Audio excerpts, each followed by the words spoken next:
Hello and welcome back to my channel. I just wanted to pop on today and talk about all of the notebooks and planners that I'm using for 2024, and it's a lot. It's a lot more than I usually use.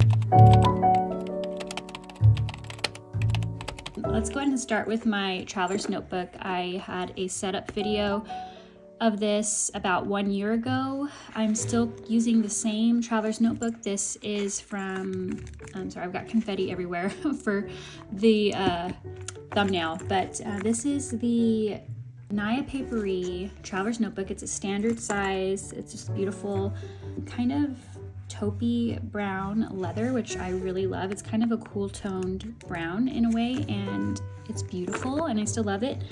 And I've set it up with some pretty papers. I redid all the papers in here because all of the papers in that video that I did 1 year ago have all ripped. At this point, they were in my traveler's notebook for so long that on this seam right here, they just completely separated in a nice neat line going down the fold. So I reset it up with some new papers. I've just got some sticky notes from Rose Colored Days here. These are like slightly transparent, which is why I like them. And then just the Hobonichi, my daughter scribbled on that, Hobonichi little double-sided tape. And that just tucks in there so it doesn't look ugly. Then I just put a piece of pretty paper here. It's from, all of the papers I think are from the Planner Society, except maybe this pretty vellum one right here. That one I believe might be from Lauren Phelps Designs. I'm not sure, but it does look like her style. So if I figure that out, I will leave that in the description box at the end of this video. When I get done editing it, I'll see if I can figure that out. So I just have this acetate from the Planner Society and this really pretty vellum, and I put my name here and some stickers, which you can't really see, but it just says Amber. Then I have, for my first notebook of this video, I have the Lauren Phelps Designs notebook in the standard size, so it has all of the months in the beginning that you can fill out yourself for whenever you need to use it, and then it just has blank pages so you can set it up like a bullet journal. And that is how I am going to be using it. I'm going to be setting the month calendar up with my content calendar for Patreon and Instagram and YouTube.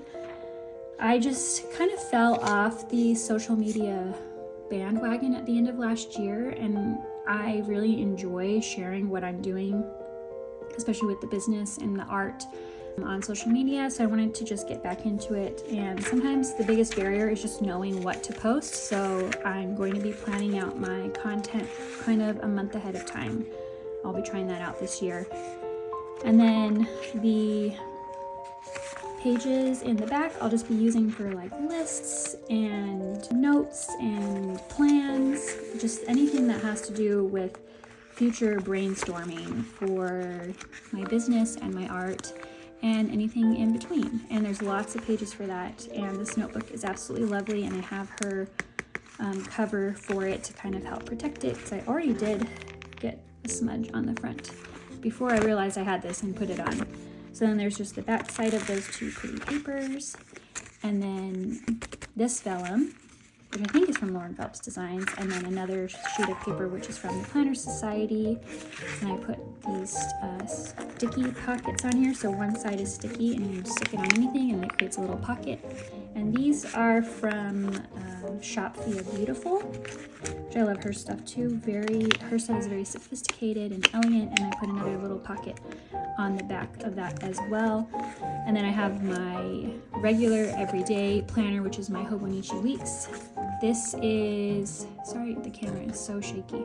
This is the 4th year that I've been using the Hobonichi Weeks, and I love it. I can fit everything that I need to in this planner. I just make a to-do list for the whole week, and then tasks for each individual day. I usually have a section up here for any mail that should be incoming this week, and then what I'm currently reading at the bottom. In the past, I've always used this section right here for my content planning, what I need to post that day, but since I moved that over to this notebook, I'm using this to write down the meal plan for the week, which is turning out to be super helpful. And then yeah, so just lots of future plans to be filled out in that. And I just have this cover, I forget what it's called. I think it's called the cover on cover or something like that, but it's just a protective cover, and I think I just reused the same one from last year. I didn't buy a new one for this year. And then just backside of both of those, and then another cute paper with a sticker on the edge to reinforce it, just to make it cute in the back. And then I stuck another little sticky pocket in there just in case I decide I need that somewhere. And that is my traveler's notebook setup for 2024. These two chunky notebooks in here, and I kind of love it. And then I'm using the same bookmark that I used last year, which is the cute little kit. It came in a cute little kit where you put it together yourself, I believe, from Shop Via Beautiful. So cute. All right. Okay, next up I have the A6 sized Hobonichi, which this is a daily, so you have a page for every single day. I'm using it just to do a little kind of graphic drawing every day, just in black and white for right now, and that's been fun. I'm a little bit behind. I'm only up to day 4. I need to catch up. But I'm also using it, it's kind of more of a memory planner, so I'm using the monthly calendar just to write one main thing that happened on each day. And then I'm using where is it? There's a section in it where, there we go, this section. You have just a line for each day of the year. And I'm using that to write down one thing that I'm grateful for every day, which I'm also behind on, and I need to get caught up on that. So that's what this is for. I might buy a cute cover for it on Etsy. I did find a really cute like fuzzy cover, like textured, and it's soft, that I might try. I will share that on Instagram probably, if I do decide to go with that. Then I have my journal. This is the bamboo paper journal that I sell in my shop, and I love it so much. I love the matte cover, and it opens flat. It stays pretty flat while you're writing. Like, look at that.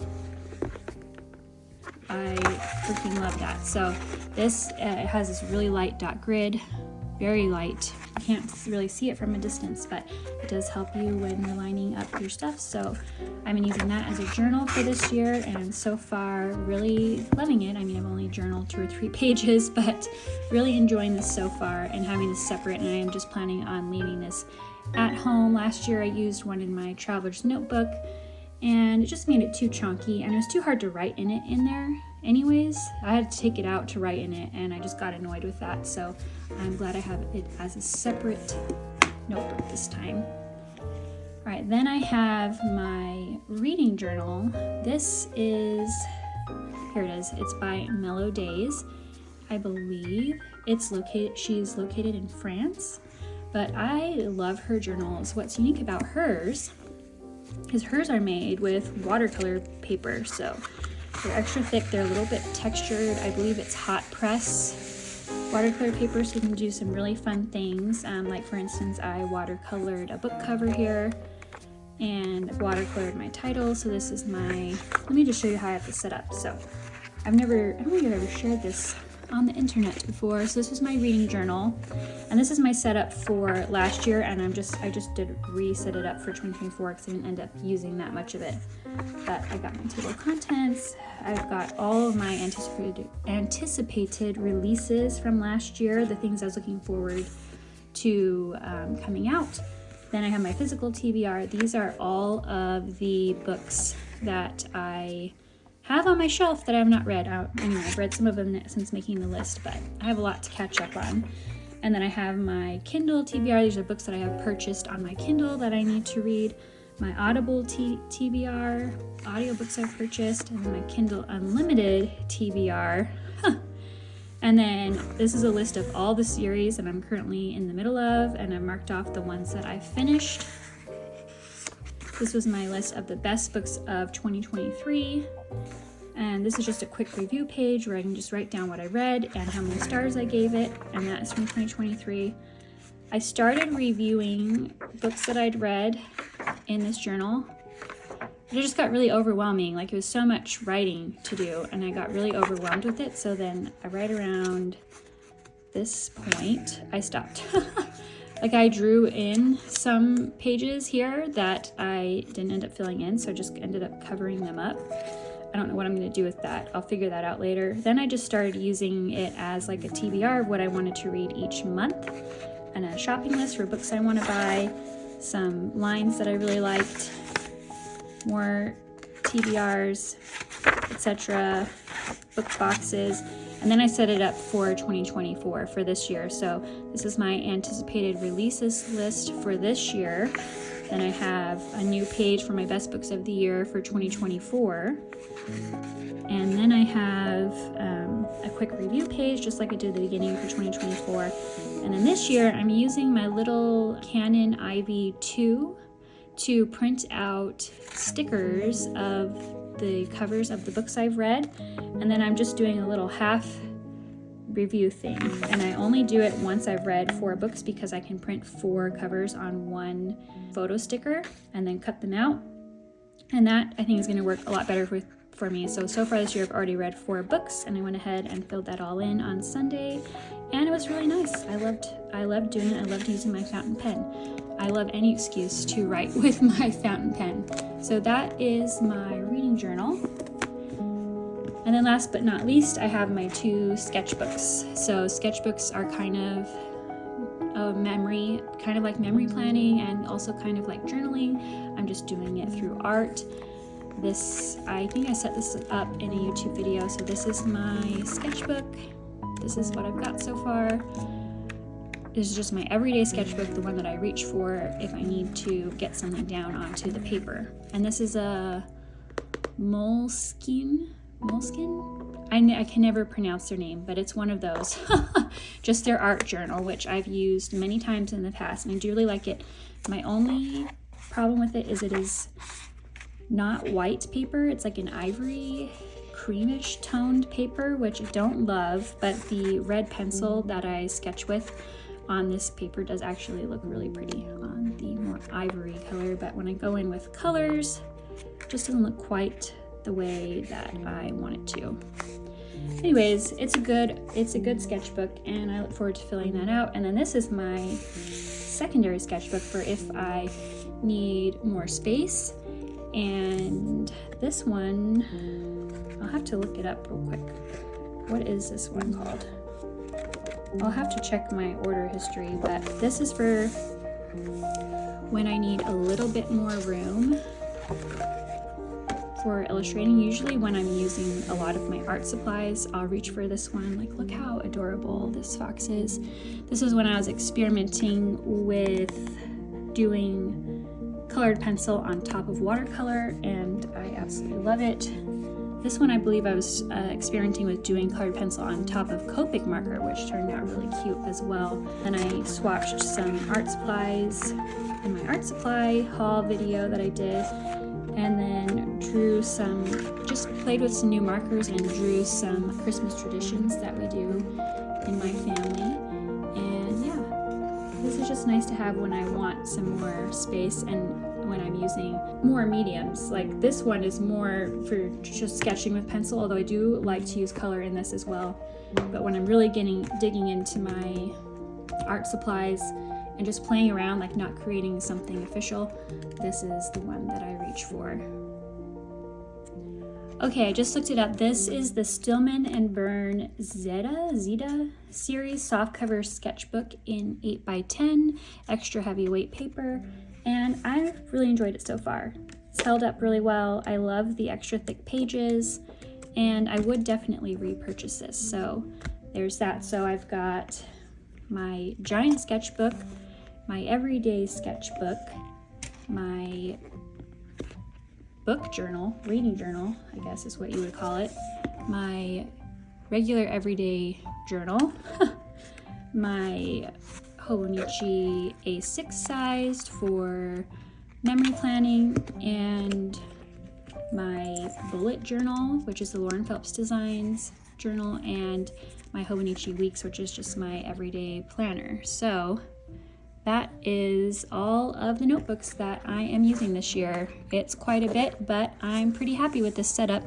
We'll see where I'm at You know, maybe 6 months from now, I might be doing something completely different, but I actually am pretty good at sticking with what I start the year out with when it comes to planners and notebooks, so it probably won't have changed. If it does change, I'll make a new video, but most likely not.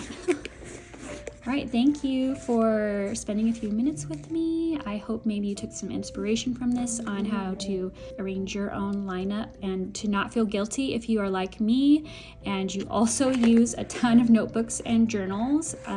It's totally justified and there's nothing to be ashamed of. I hope you have a great week and I'll see you in my next video. Bye.